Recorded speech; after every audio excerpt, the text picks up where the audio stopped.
Hello and welcome back to QuikBytes, building that bridge that the cybersecurity industry failed to build by breaking the experience required cycle in cybersecurity. My name is Jason and welcome.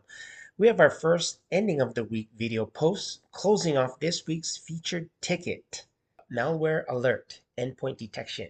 It's a SOC track within the FCR808.com platform, and it's an intermediate ticket.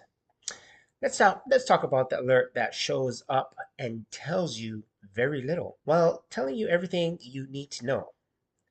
Your EDR flags a process on workstation 042 with a script of something like PowerShell.exe -nop -w hidden -e and c random characters. Three flags, three signals, each one a deliberate choice by an attacker trying to stay invisible. -NOP means no profile. PowerShell profiles can be configured to log and alert. Skipping the profile is a bypass move. -W hidden means no visible window, nothing for the user to notice, nothing for a casual observer to flag. The -enc means the command that follows is a base 64 encoded, not encrypted, encoded. It decodes easily, but most basic log inspection passes right over it. Together, those three flags are a signature, not a guaranteed malice, but a pattern that demands a second look every single time. When you decode the base 64, here is what you get. That is a TCP connection outbound initiated from inside your network to an external IP on port 4444. Now, port 4444 is the Metasploit framework's default listener port.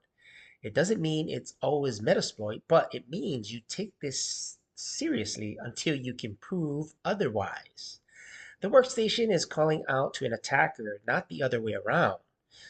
That matters for your firewall and your detection posture. After the connection establishes, the process spawns cmd.exe as a child. PowerShell spawning cmd-exe command execution is not inherently malicious, but PowerShell that launched with hidden flags and encoded commands that established an external connection that now has a command shell running as a child process. That behavior chain is consistent with one thing, a remote access session. The attacker has a shell and they are using it. Network share enumeration is active. They are mapping what they can reach. This is the lateral movement phase beginning. You have one correct move here and it has to happen fast. Isolate the endpoint. Network isolation cuts the attacker's active connection. It stops lateral movement before it can reach your file shares.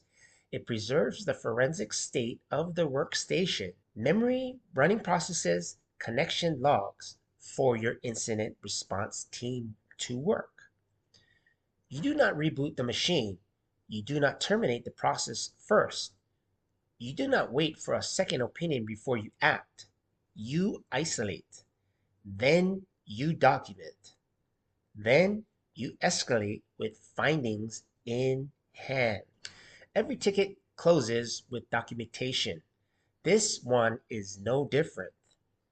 Your one-line summary, the kind that goes into a ticket, a SIM note, or an escalation email, workstation, 042 flagged by EDR for encoded PowerShell execution, establishing reverse shell to 185.220.101.12 on port 4444 via Metasploit pattern C2.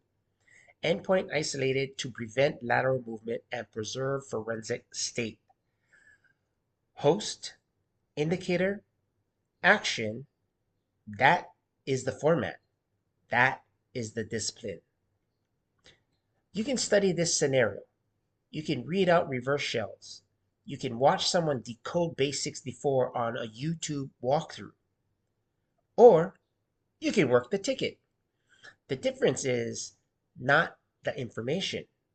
The information is everywhere. The difference is the decision making under pressure, the sequence, the procedural fluency that comes from repetition, not memorization. That fluency is what hiring managers can see across the interview table and is what you build one ticket at a time. FCR808.com. Choose your commitment level. Work the tickets.